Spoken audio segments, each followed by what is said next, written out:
Morning, guys. We're on Revelation chapter 18, verses 20, and it says, "Rejoice, O heaven, rejoice over her, O heaven, and you saints, and the apostles and the prophets, because God has pronounced judgment for you against her."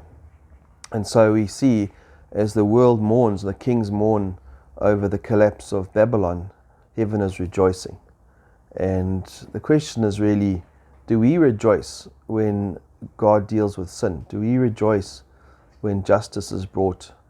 Do we have such a fierce hatred of sin as God hates sin, and so rejoice when the justice of God comes down on the world and on people? Remember, for ages now, the saints have been crying out, "How long, O Lord, will you wait?"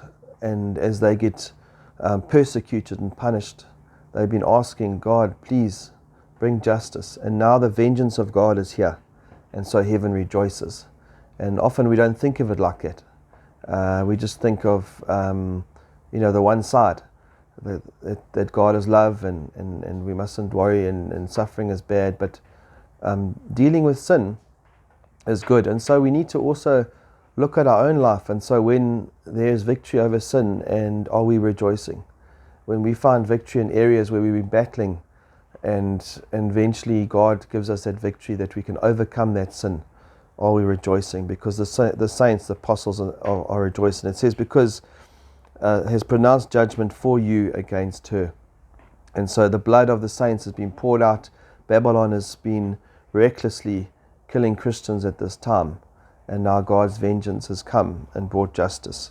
Verse 21, "Then a strong angel took up a stone like a great millstone and threw it into the sea, saying, So will Babylon, the great city, be thrown down with violence and will not be found any longer."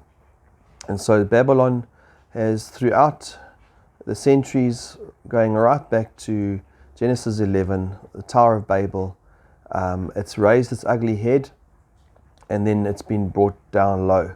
And the same thing, we went through Nebuchadnezzar, Belshazzar.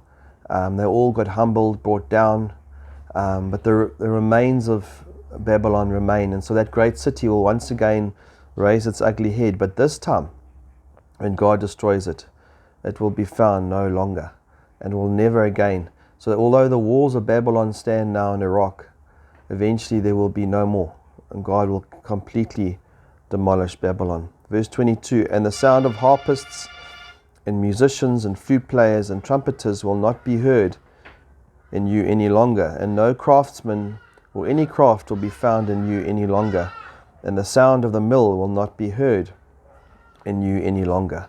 And this tells us and gives us a picture of what that Babylon will be like. And it's no different in one sense of Sodom and Gomorrah, of an evil city of today, where the music industry is like the focus. It draws the crowds, the entertainment.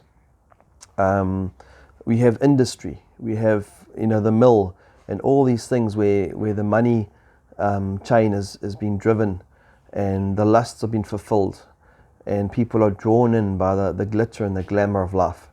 And so right to the end, and it's hard to think that even after all these bowls and the trumpets and the seals have been opened and the judgments of God, there's not much left to be happy about, but that entertainment industry is still alive and well right to the end. And so again, Satan using these things to distract us against his kingdom. So I trust that you have a wonderful day. God bless.